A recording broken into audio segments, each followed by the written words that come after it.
경상도 거친 바닷바람을 정면으로 마주하는 마을. 이곳에는 3대째 궁중의 비단을 진상하며 부와 명예를 쌓아온 청송 김씨 비단 가문이 있었습니다. 마을 사람들은 이 집 담장 너머로 들려오는 달캉달캉 배틀 소리를 가문의 심장 소리라 불렀지요. 이 집안의 비단은 임금님의 용포로 쓰일 만큼 결이 고왔고 무엇보다 누구도 흉내낼 수 없는 신비로운 푸른색, 천년의 쪽빛으로 이름이 높았습니다. 세월이 흘러도 변하지 않고 오히려 시간이 갈수록 깊은 바다의 빛을 낸다는 그 쪽빛의 비밀. 그 비밀을 전수받는 자가 곧 청송 김씨 가문의 차기 주인이 되는 것이 이 집안의 엄격한 법도였습니다. 이 집에는 2명의 며느리가 있었습니다. 큰 며느리 화영은 명문가 출신으로 이 집에 시집 온 지 벌써 7년이 넘었습니다. 그녀는 7년 동안 시어머니의 온갖 수발을 다 들며 오직 그 비기를 물려받을 날만을 손꼽아 기다려왔습니다. 당연히 내 것이겠지. 맏며느리인 나 말고 누가 이 가업을 잇겠어. 화영은 매일 아침 거울을 보며 안주인이 된 자신의 모습을 상상하곤 했습니다. 하지만 운명의 수레바퀴는 화영의 예상과는 전혀 다른 방향으로 구르기 시작했습니다. 1년 전 차남 재경의 아내로 들어온 막내 며느리 설아 때문이었지요. 설아는 가난한 집안 형편 탓에 입을 것 먹을 것 하나 제대로 챙기지 못하고 시집을 왔지만 그녀에겐 하늘이 내린 재능이 있었습니다. 한 번 본 실의 굵기를 손끝으로 맞히고 바람의 습도만으로 염색하기 좋은 날을 알아맞히는 천부적인 감각이었죠. 가문의 어른이자 살아있는 전설인 시할머니는 설아의 그 맑은 눈망울과 섬세한 손길을 지켜보며 결심했습니다. 어느 화창한 오후, 시할머니는 설아의 손을 잡고 가문 대대로 금기시 되었던 비밀 작업실, 별채로 향했습니다. 설아야, 여길 봐라. 이 단지 속에 든 것이 우리 가문의 뼈대이자 정신인 천년의 쪽빛 염료다. 작업실 문이 열리는 순간 설아는 숨이 멎는 듯한 기분을 느꼈습니다. 수십 개의 낡은 항아리에서는 깊은 바다 내미개와 숲의 향기가 섞인 기묘한 내음이 풍겨나왔고 벽면에는 대대로 선조들이 짠 비단들이 은은한 광택을 내며 걸려 있었지요. 시할머니는 설아의 거친 손을 어루만지며 속삭였습니다. 쪽빛은 단순히 색을 내는 것이 아니야. 달의 기울기와 조수 간만의 차, 그리고 우리 마을 해안에서만 나는 특별한 소금의 비율이 맞아야 비로소 완성되지. 너는 그 마음이 비단결 같으니 이 비기를 온전히 품을 수 있을 게다. 그날은 시할머니가 급히 설아를 데려오느라 별채 문단속이 느슨했습니다. 그 틈을 노려 문 밖에서 엿보던 화영의 눈은 시뻘건 질투로 타올랐습니다. 손톱이 손바닥을 파고들어 피가 맺힐 정도로 주먹을 꽉 쥐었지요. 7년이다. 내가 이 집에서 숨죽이며 버틴 게 7년이야. 그런데 저 계집이 고작 1년 만에 모든 걸 가로채? 화영의 머릿속에선 이미 설아를 지워버릴 잔혹한 계획이 소용돌이치고 있었습니다. 가을바람이 제법 쓸쓸하게 불던 어느 날 저녁이었습니다.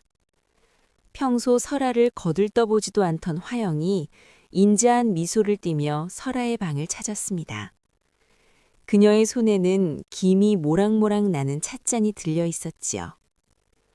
동서, 요새 할머님 모시고 공부하느라 고생이 많지 얼굴이 반쪽이 됐어. 설아는 깜짝 놀라 자리에서 일어났습니다. 형님 어서 오세요. 아닙니다. 배우는 게 워낙 즐거워서 힘든 줄도 모르겠습니다.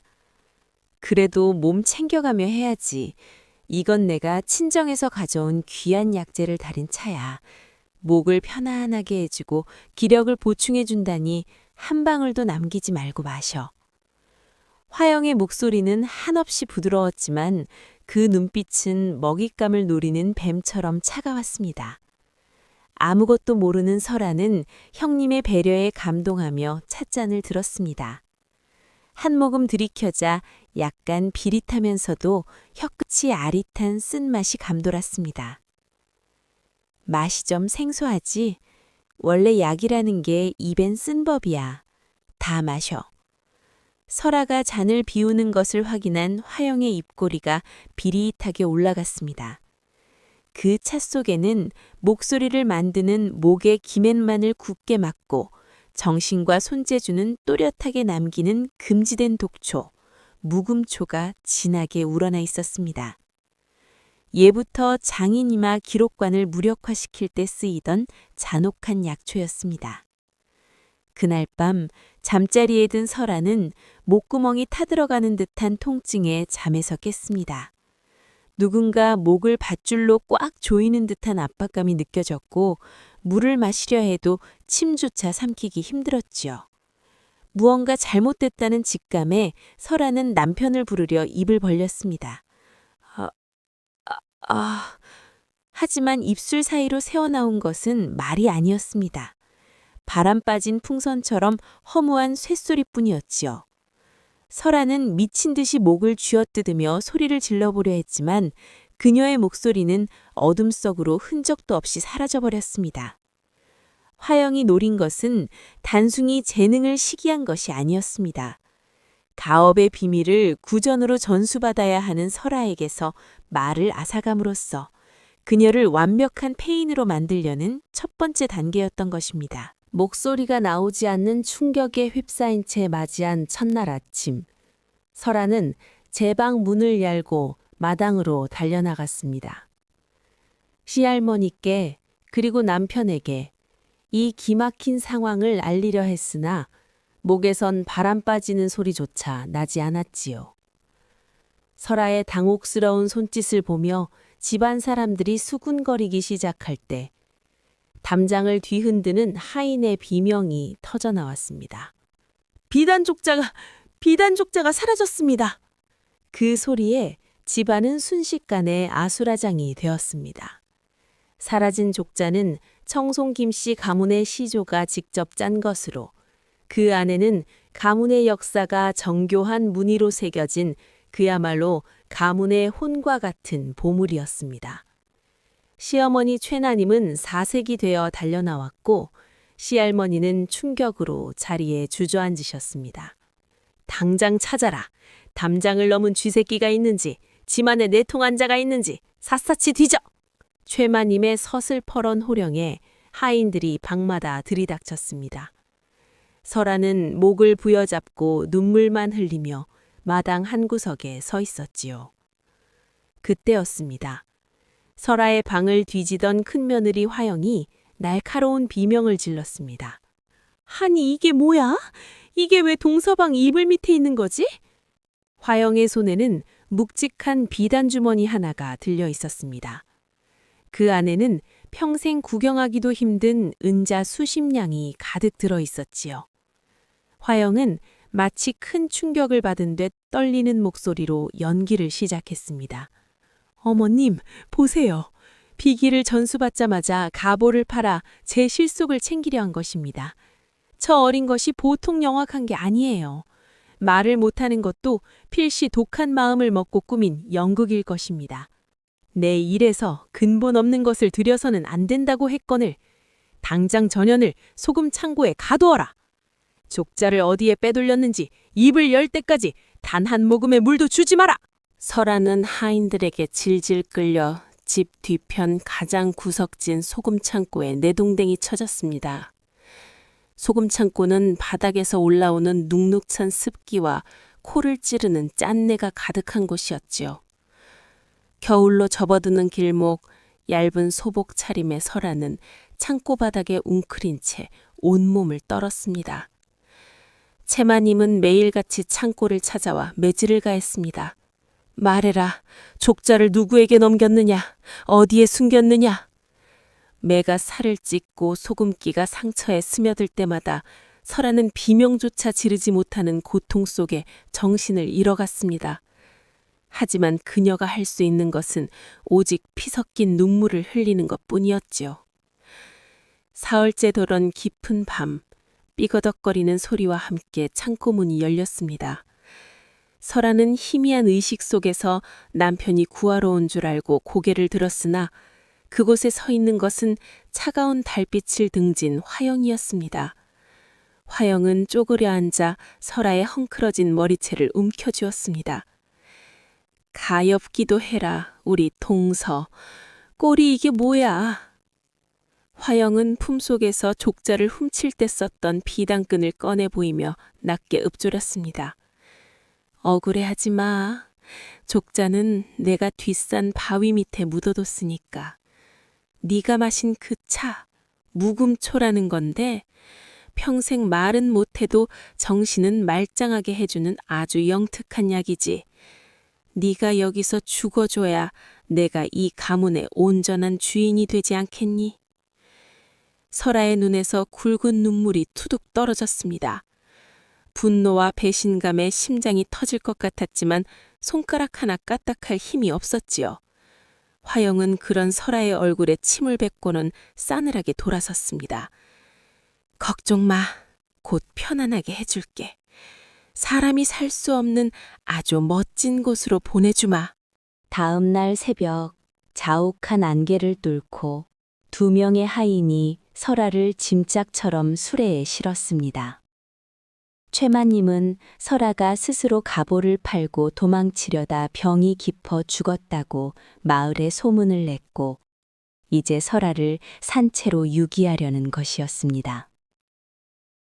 수레가 덜컹거릴 때마다 설아의 찢어진 살점이 나무바닥에 쓸려나갔습니다. 수레는 마을 사람들이 얼씬도 하지 않는 동해 벼랑 끝, 귀고개라 불리는 절벽으로 향했습니다. 그곳엔 지붕이 반쯤 날아간 낡은 폐가가 파도 소리에 몸을 떨며 서 있었지요. 여기다 내려놔라. 어차피 오늘 내일 할 목숨이니 짐승밥이나 되게도. 하인들은 설아를 폐가 흙바닥에 내팽개쳤습니다. 설아는 흐릿한 시야 너머로 멀어져가는 수레바퀴 소리를 들었습니다. 이제 정말 혼자였습니다. 앞에는 천길 낭떠러지 바다가 울부짖고 있었고 뒤에는 자신을 버린 가문이 있었습니다. 설아는 기어서 문지방을 넘었습니다. 입안은 갈증으로 갈라졌고 온몸은 고열로 들끓었지요. 이렇게 죽을 수는 없어. 그들의 악행을 세상에 알리지 못하고 억울한 누명을 쓴 채 귀신이 될 수는 없어. 설아는 손톱이 뒤집어지도록 바닥을 긁으며 밖으로 나갔습니다. 절벽 끝 거친 파도가 바위에 부딪혀 하얀 포말을 일으키고 있었습니다. 그런데 그 포말 사이로 무언가 반짝이는 것이 설아의 눈에 들어왔습니다. 그것은 보통의 해초와는 다른 짙은 바다의 전기를 머금은 기이한 청록색의 식물이었습니다. 순간 설아의 머릿속에 시할머니가 별채에서 들려주었던 이야기가 스쳐 지나갔습니다. 바다가 가장 격하게 울 때 심해의 보물이 수면 위로 올라오기도 한단다. 그건 하늘이 장인에게 내리는 마지막 선물이지. 설아는 본능적으로 그것을 향해 손을 뻗었습니다. 비록 몸은 부서질 듯 아팠으나 장인으로서의 감각은 그 어느 때보다 날카롭게 깨어나고 있었습니다. 이것이다. 말할 수 없는 내가 진실을 외칠 수 있는 유일한 도구. 설아는 파도에 젖은 해초를 품에 꼭 안았습니다. 차디찬 바닷바람이 그녀의 얇은 옷을 뚫고 들어왔지만 설아의 가슴 속엔 복수라는 이름의 뜨거운 불꽃이 타오르기 시작했습니다. 절벽 끝 폐가에 버려진 설아를 깨운 것은 얼굴을 때리는 차가운 바닷바람과 굶주린 갈매기들의 울음소리였습니다. 사지가 부서진 듯한 고통에 손가락 하나 움직이기 힘들었지만 설아는 입술을 깨물며 정신을 붙들었습니다. 여기서 잠들면 영영 깨어나지 못할 것이고 그녀의 억울함은 저 깊은 바닷속으로 영원히 침몰할 것이었지요.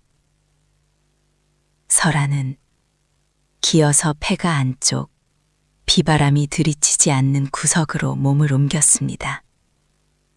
목소리는 여전히 나오지 않았고 고열 때문에 헛것이 보일 지경이었지만 그녀는 포기하지 않았습니다. 지붕에서 떨어지는 빗물을 받아 마시고 바위 틈에 돋아난 질긴 풀뿌리를 씹으며 하루하루를 버텼습니다. 어느 날 설아는 벼랑 끝에서 주워온 그 기이한 청록색 해초를 유심히 살폈습니다. 바닷물에 젖었을 때는 검푸른 빛을 띠다가도 햇볕에 말리면 눈부신 은빛과 보랏빛이 교차하며 일렁이는 그 색. 그것은 인공적으로는 도저히 만들어낼 수 없는 바다가 수천 년 동안 품어온 심해의 비밀 같았습니다. 설아는 본능적으로 직감했습니다. 이것이다. 말할 수 없는 나를 대신해 세상의 사자후를 토해낼 유일한 무기. 그날부터 설아의 처절한 염색 전쟁이 시작되었습니다. 솥 하나 없는 폐가에서 버려진 옹기 조각을 주워다 해초를 찍고 바닷물과 자신의 피눈물을 섞어 염료를 만들었습니다. 손가락 끝은 염료에 물들어 검푸르게 변했고 날카로운 바위에 긁혀 피가 멈추지 않았지만 설아는 멈추지 않았습니다. 설아는 폐가 뒤편 동굴에서 낡은 배틀 부속품들을 발견했습니다. 이곳은 오래전 염색장이들이 쓰다 버린 작업터였는지 부서진 배틀과 옹기, 염색 도구들이 여기저기 흩어져 있었습니다. 설아는 그것들을 하나하나 조립하고 부러진 나무 조각을 덧대어 자신만의 배틀을 완성했습니다. 그리고 장터 쓰레기 더미와 포목점 뒤편에서 버려진 실뭉치들을 조금씩 모으고 그녀를 가엾게 여긴 떠돌이 상인이 남은 실타래를 건네주기도 했습니다. 그렇게 모은 실로 염색을 시작했습니다. 마침내 세상에 없던 빛깔의 비단이 모습을 드러냈습니다. 그것은 쪽빛보다 깊고 빛이 색보다 영롱했습니다. 구름이 가리면 짙은 청록색으로 변해 위엄을 뽐내다가도 햇살이 비치면 수천 개의 진주를 뿌려놓은 듯 은빛으로 반짝였습니다. 설아는 그 비단을 바다색 비단이라 불렀습니다. 하지만 설아는 여기서 멈추지 않았습니다. 그녀는 시할머니에게 배웠던 가문의 극비 기술, 무늬 염색법을 떠올렸습니다. 비단을 짤 때 실의 굵기와 꼬임을 미세하게 조절하여 특정 각도에서만 보이는 그림을 새겨 넣는 고난도의 기술이었죠. 설아는 그 비단 위에 자신의 목소리를 새기기 시작했습니다. 달캉달캉. 밤마다 파도 소리를 배경 삼아 배틀 소리가 울려 퍼졌습니다. 설아는 비단 한 폭에 화영이 독약이 든 차를 내미는 모습, 소금 창고에서 가해진 무자비한 매질, 그리고 하인들에게 끌려 벼랑으로 내던져지던 그 순간의 공포를 무늬로 촘촘히 짜 넣었습니다. 그것은 단순한 비단이 아니라 설아의 영혼이 담긴 고발장이자 목숨을 건 증거물이었던 것입니다. 설아가 사투를 벌이는 동안 청송 김씨 가문에는 검은 그림자가 드리우고 있었습니다. 임금님이 직접 주관하는 천하 제일 진산품 경연대회가 공포된 것입니다. 전국에 내로라 하는 장인들이 모여 실력을 겨루는 이 대회에서 우승하지 못하면 가문의 명성은 추락할 뿐만 아니라 그동안 누려온 모든 특권이 박탈될 위기였습니다. 최만님은 큰며느리 화영을 닥달했습니다. 화영아, 이제 너만 믿는다. 천년의 쪽빛을 완성해 우리 가문의 위상을 지켜내야 한다. 화영은 겉으로는 자신만만한 척했지만 속으로는 타들어갔습니다. 시할머니가 설아에게 전수한 그 쪽빛의 핵심 비법을 그녀는 끝내 알지 못했기 때문입니다. 화영은 매일 밤 작업실에 틀어박혀 비단을 짰지만 결과물은 형편없었습니다. 색은 탁했고 짜임새는 조잡했지요. 시할머니가 지나가며 한마디를 던질 때마다 화영의 가슴엔 바늘이 박혔습니다. 색이 죽어 있구나. 사람의 마음을 움직이는 힘이 없어. 설아였다면, 그 아이였다면 이렇지 않았을 텐데.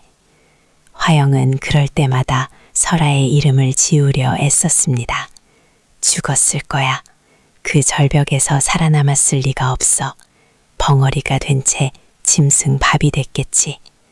하지만 경연 날짜가 다가올수록 화영의 꿈속엔 피눈물을 흘리는 설아가 나타나 그녀의 목을 조르기 시작했습니다. 드디어 경연대회가 열리는 한양으로 떠나는 날이 밝았습니다. 화영은 자신이 만든 가장 나은 비단을 황금 보자기에 싸서 수레에 실었습니다. 최만님은 가문의 명운을 건 진상품을 보며 불안한 기대를 품었습니다. 하지만 그들이 출발하기 전 마을 입구에는 기묘한 소문이 돌기 시작했습니다. 귀곡의 절벽에서 밤마다 푸른 귀신이 비단을 짠다네. 그 비단은 바다의 색을 닮아 보는 사람의 넋을 뺀다더군. 화영은 그 소문을 듣고 사색이 되었지만 시어머니 앞에서는 애써 태어난 척했습니다. 천한 것들의 헛소문일 뿐입니다, 어머님. 어서 가시지요. 가문의 일행이 한양으로 떠난 그날 오후 벼랑 끝 폐가에서도 한 여인이 움직이기 시작했습니다. 남루한 누더기를 걸치고 얼굴은 가리개로 깊게 가렸지만 그녀의 손에는 세상 무엇보다 눈부신 보따리가 들려 있었습니다. 설아는 1년 만에 처음으로 벼랑을 내려왔습니다. 발톱이 빠지고 발바닥에 피가 맺혔지만 설아는 멈추지 않았습니다. 그녀의 눈빛은 1년 전에 연약한 며느리가 아니었습니다. 그것은 거친 파도를 이겨내고 살아남은 거대한 바다의 눈빛이었지요. 기다려라. 당신들이 가장 높은 곳에서 환호할 때 내가 짠 이 비단이 당신들의 가난을 낱낱이 벗겨줄 것이니. 설아는 한양으로 향하는 길목에서 자신을 도와줄 조력자들을 만나기 시작합니다. 그녀가 내놓은 바다색 비단 한 폭에 상인들은 넋을 잃었고 그 신비로운 빛깔은 소리 없는 소문이 되어 청송 김씨 가문보다 먼저 한양 도성에 퍼지기 시작했습니다. 운명의 날은 이미 정해져 있었던 것입니다. 조선의 심장, 경복궁 근정전 마당에는 전국의 내로라 하는 장인들이 모여 장관을 이루었습니다. 화려한 오방색 깃발이 바람에 펄럭이고 임금님의 행차를 알리는 웅장한 취타대 소리가 도성을 뒤흔들었지요. 하지만 그 축제 같은 분위기 속에서도 청송 김씨 가문의 일행은 바짝 마른 입술을 죽이며 식은땀을 흘리고 있었습니다. 화영은 수레 위에 놓인 자신의 비단 상자를 뚫어지게 노려보았습니다. 비단보로 겹겹이 싸두었지만 그녀는 알고 있었습니다. 그 안의 비단이 얼마나 조잡하고 생명력이 없는지 말입니다. 설화를 없애면 가문의 비기가 온전히 제 것이 될 줄 알았건만 재능 없는 욕심은 그저 마른 장작처럼 타들어가기만 했습니다. 화영아, 손이 왜 이리 차느냐? 오늘 우리 가문의 운명이 내 어깨에 달렸음을 명심해라. 최마님의 서슬퍼런 당부에 화영은 억지 미소를 지으며 고개를 끄덕였습니다. 하지만 그녀의 눈은 군중 속을 끊임없이 훑고 있었습니다. 왠지 모를 불안감, 누군가 뒤에서 자신을 지켜보고 있다는 그 서늘한 기운이 등줄기를 타고 흘렀기 때문입니다. 죽었을 거야. 그 절벽에서 떨어져 파도에 찢겨 죽었겠지. 화영은 떨리는 손을 옷소매 안으로 감추며 스스로를 다독였습니다. 경연이 시작되자 전국에 기함할 만한 명작들이 쏟아져 나왔습니다.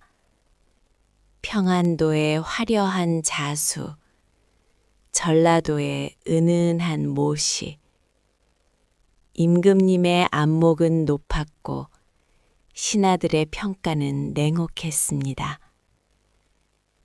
드디어 청송 김씨 가문의 차례가 돌아왔습니다.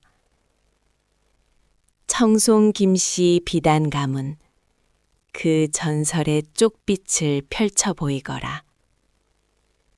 화영은 떨리는 손으로 보자기를 풀고 비단을 펼쳤습니다. 순간 장내에는 무거운 침묵이 감돌았습니다. 그것은 감탄의 침묵이 아닌 실망의 침묵이었습니다. 색은 푸르렀으나 깊이가 없었고 결은 고왔으나 생기가 없었습니다. 무엇보다 청송 가문의 상징인 천년의 쪽빛이라기엔 너무나 평범한 염색이었습니다. 임금님의 안색이 급격히 굳어졌습니다. 이것이 진정 천하를 호령하던 청송의 비단이란 말이냐. 명성이 자자하기에 기대를 품었거늘 장터에 싸구려 포목보다 나을 것이 무엇이냐. 최마님은 사색이 되어 바닥에 엎드렸습니다. 전하, 통촉하여 주시옵소서.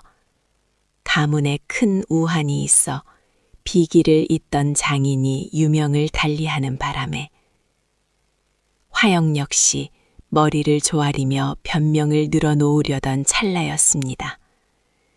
근정전의 거대한 문이 굉음을 내며 열리고 한 줄기 빛과 함께 정체 모를 여인이 나타났습니다. 누더기 같은 옷을 걸치고 얼굴은 낡은 가리개로 가린 여인. 한양 상단의 추천서를 손에 쥔 채 특별 심사품 장인 자격으로 입궐한 그녀의 걸음걸이엔 범접할 수 없는 위엄이 서려 있었습니다. 그녀의 손에는 낡은 삼배 보자기로 싼 기다란 뭉치가 들려 있었지요. 화영은 그 여인을 보는 순간 심장이 멎는 듯한 공포를 느꼈습니다. 아니야, 그럴 리가 없어. 저건 귀신이야. 설아였습니다. 벼랑 끝에서 짐승의 밥이 되었어야 할 설아가 죽음의 냄새가 아닌 서슬퍼런 복수의 기운을 품고 돌아온 것입니다. 설아는 아무 말 없이 임금님 앞으로 걸어가 무릎을 꿇었습니다. 목소리가 나오지 않기에 그녀는 그저 머리를 조아린 뒤 품에 안고 있던 보따리를 풀었습니다. 화영이 비명을 지르며 가로막으려 했습니다. 어디서 천한 거지가 감히 전하의 면전에서 소란을 피우느냐. 당장 전연을 끌어내라. 멈춰라.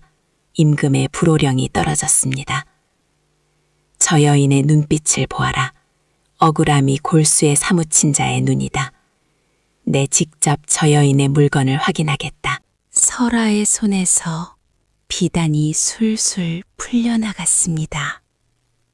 순간 근정전 마당을 가득 채웠던 햇살이 비단 위에서 부서지며 기적 같은 광경이 펼쳐졌습니다. 그것은 푸른색도 은색도 보라색도 아닌 살아있는 바다 그 자체였습니다. 오, 이럴 수가. 대신들이 자리에서 일어나 앞다투어 비단을 보려 했습니다. 임금님 역시 옥좌에서 내려와 비단 앞에 섰습니다. 이것은 사람이 짠 것이 아니다. 바다의 신이 보낸 선물이로다. 청송의 쪽빛을 뛰어넘는 이 신비로운 색의 정체가 무엇이냐? 설하는 대답 대신 비단을 넓게 펼쳐들었습니다. 그리고 햇빛의 각도에 맞춰 비단을 서서히 기울였습니다. 그러자 비단 속에서 무늬인 듯 그림인 듯 기묘한 형상들이 떠오르기 시작했습니다. 시할머니가 전수한 비기와 설아의 천재성이 결합된 입체 염색법의 극치였습니다. 첫 번째 무늬에는 찻잔 위로 검은 그림자가 스며드는 형상이 떠올랐고 그 곁에 서 있는 여인의 날카로운 실루엣이 상징처럼 드러났습니다. 임금님이 미간을 찌푸리며 비단을 다시 살폈습니다. 두 번째 무늬에는 목을 움켜쥔 여인과 비단 두루마리를 감추는 그림자가 대비되어 나타났고 세 번째 무늬에는 피투성이가 되어 소금 창고에 갇힌 가엾은 여인의 모습이 한 폭의 그림처럼 새겨져 있었습니다. 이것은 단순한 무늬가 아니다. 이것은 피로 쓴 고발장이로다.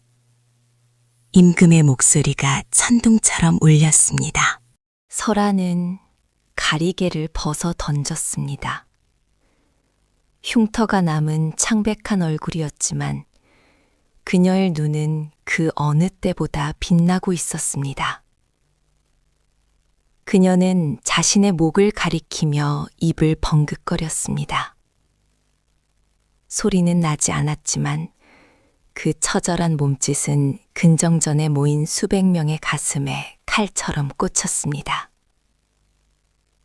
화영은 사시나무 떨듯 떨며 뒷걸음질 쳤습니다. 아닙니다. 저건 다 가짜입니다. 귀신이 장난을 치는 것이옵니다.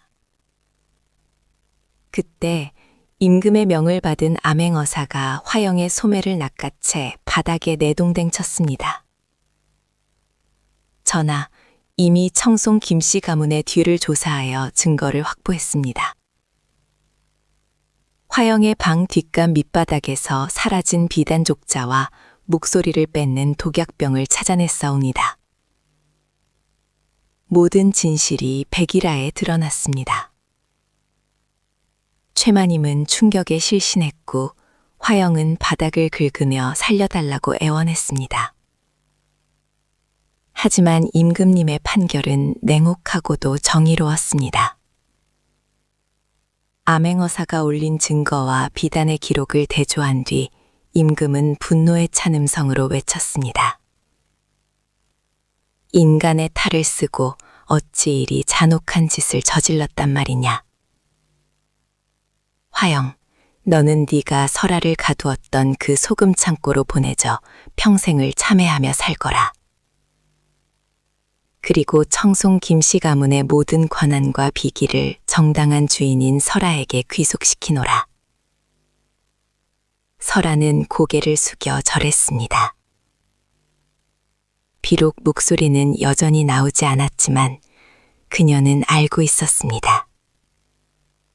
이제야 비로소 가슴속을 짓누르던 검은 파도가 걷히고 진정한 새벽이 오고 있다는 것을요. 근정전에 펼쳐진 바다색 비단은 지는 노을을 받아 더욱 눈부시게 일렁이고 있었습니다. 한양에서의 소동이 가라앉고 설아는 당당히 청송 김씨 가문의 주인으로서 고향 마을에 돌아왔습니다. 시어머니 최마님은 권위를 잃고 안방 구석으로 물러났고 가문의 모든 열쇠와 비단 창고의 권한은 설아의 손에 쥐어졌지요. 마을 사람들은 이제 그녀를 벙어리 며느리가 아닌 조선 최고의 비단 장인이라 부르며 우러러 보았습니다. 하지만 화려한 승리 뒤에 찾아온 것은 뼛속까지 파고드는 지독한 허무함이었습니다. 설아는 예전 자신이 갇혀 매질당했던 소금 창고 앞에 서서 텅 빈 눈으로 바다를 바라보곤 했습니다. 화영은 임금님의 명대로 그 좁고 습한 창고에 갇혀 매일같이 자신이 지은 죄를 곱씹으며 죽어가는 처지가 되었지요. 복수는 끝났고 정의는 실현되었지만 설아의 목구멍은 여전히 무거운 바위 덩어리가 막고 있는 듯 답답했습니다. 아무리 좋은 음식을 먹고 비단 옷을 입어도 잃어버린 목소리와 벼랑 끝에서 찢긴 영혼의 상처는 좀처럼 아물지 않았습니다. 밤마다 들려오는 환청 같은 화영의 비웃음 소리에 설아는 식은땀을 흘리며 깨어나야만 했습니다. 그러던 어느 날 기력이 쇠하여 임종을 앞둔 시할머니가 설아를 조용히 불렀습니다. 시할머니는 설아를 거친 손을 잡고 눈물을 흘리며 가문대대로 안주인에게만 은밀히 전해져 내려오는 낡은 오동나무 상자 하나를 내밀었습니다. 설아야, 고생 많았다. 너는 우리 가문의 생만 이은 것이 아니라 그 모진 풍파를 견뎌낸 정신까지 이었구나. 이제 내가 너에게 줄 수 있는 마지막 선물은 이것뿐이다. 상자 안에는 빛바랜 비단 주머니와 함께 아주 작고 단단한 씨앗 하나가 들어있었습니다.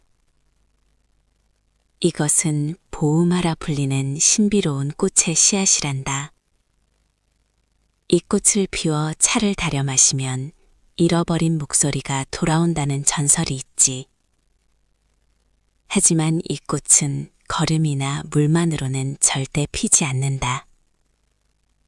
그 씨앗을 심은 자의 가슴 속에 단 한 점의 미움도 남지 않았을 때 진정한 용서의 눈물을 마셔야만 비로소 하얀 꽃망울을 터뜨린단다.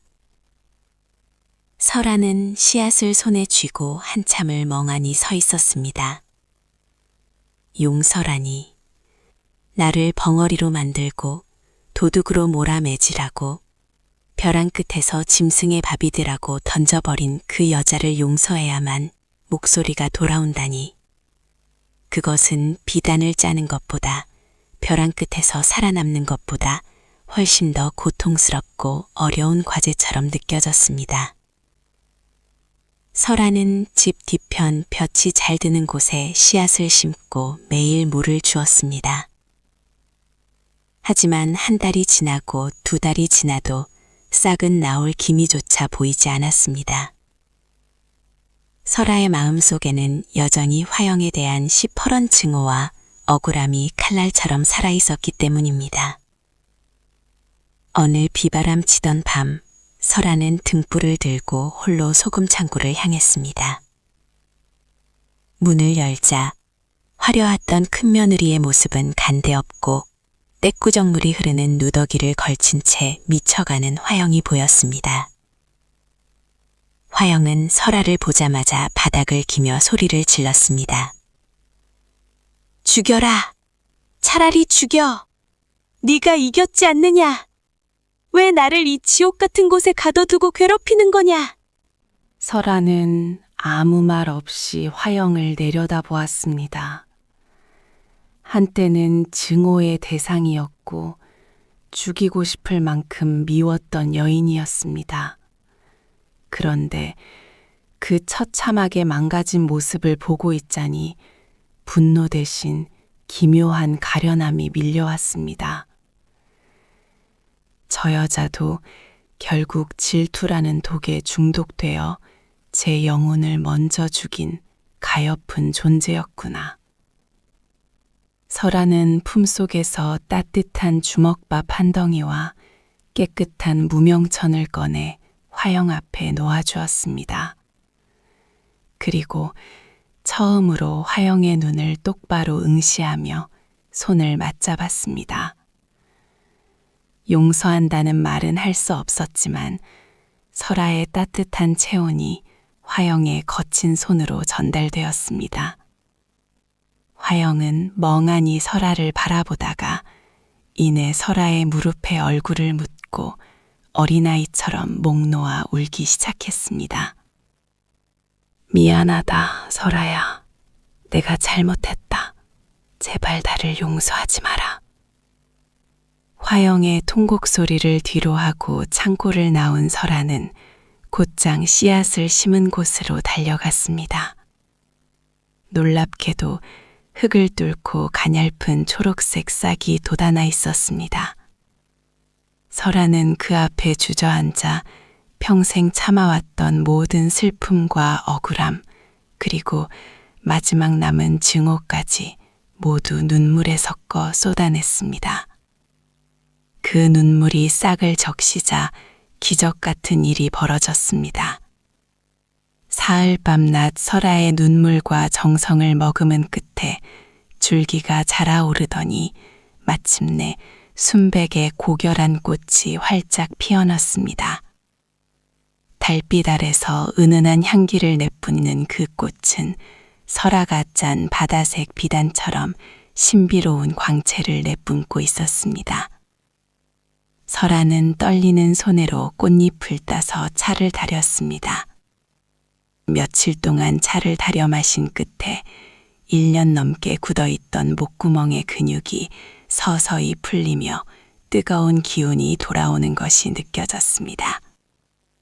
설아는 가슴 깊은 곳에서 올라오는 뜨거운 기운을 모아 입술을 뗐습니다.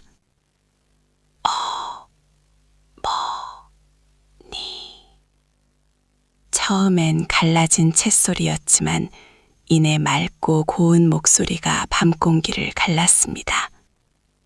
어머니, 여보, 제 목소리가 들리시나요? 방 안에서 잠들었던 가족들이 버선발로 뛰어나왔습니다. 남편 재경은 설아를 껴안고 오열했고 시어머니 최망님은 자신의 잘못을 뉘우치며 통곡했습니다. 설아의 목소리는 예전보다 훨씬 더 깊고 울림이 컸습니다. 그것은 단순히 독이 빠진 소리가 아니라 고통을 이겨내고 용서를 배운 장인의 영혼이 담긴 소리였습니다. 그 후로 수십 년의 세월이 흘렀습니다. 청송 김씨 가문은 조선을 넘어 명나라와 외국에까지 이름을 떨치는 비단 명가가 되었습니다. 설아가 만든 바다색 비단은 궁중의 보물 중의 보물로 보존되었고 그녀는 조선 역사상 유일하게 정경 부인의 풍계까지 오른 여성 장인이 되었습니다. 세상은 그녀를 침묵으로 진실을 짜낸 성녀라 칭송했습니다. 설아는 매년 한 번씩 자신이 버려졌던 귀국의 절벽을 찾았습니다. 그곳에는 이제 그녀가 세운 작은 암자가 있어 달 곳 없는 여인들이 비단을 짜며 자립할 수 있는 배움터가 되었지요. 화영은 설아의 간청으로 유배에서 풀려나 그 암자의 허드렛 일을 도우며 평생 속죄의 길을 걸었습니다. 바다를 내려다보는 언덕 위 백발이 성성해진 설아가 손녀에게 비단 짜는 법을 가르치며 말했습니다. 얘야, 비단은 실로 짜는 것이 아니라 마음으로 짜는 것이란다. 때로는 목소리가 없어도 진실은 무늬가 되어 남고 미움보다는 용서가 더 진한 색으로 물든단다.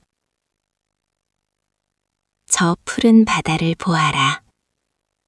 수만 번 파도에 부딪히고 깨져도 바다는 제 색깔을 잃지 않지 않느냐. 손녀가 펼쳐든 비단 위로 노을이 느려앉았습니다. 청록색과 보랏빛 그리고 은빛이 교차하며 일렁이는 그 색은 마치 수십 년 전 설아가 벼랑 끝에서 보았던 그 희망의 빛깔과 같았습니다. 사람의 입은 닫을 수 있어도 진실의 무늬는 지울 수 없다. 청송 김씨 가문의 비단 창고 깊숙한 곳, 설아가 처음으로 짠 바다색 비단 한 폭에는 지금도 희미한 무늬가 빛나고 있다고 합니다. 보는 이의 마음에 미움이 없을 때만 비로소 보인다는 그 무늬는 환하게 웃고 있는 설아의 모습이었습니다.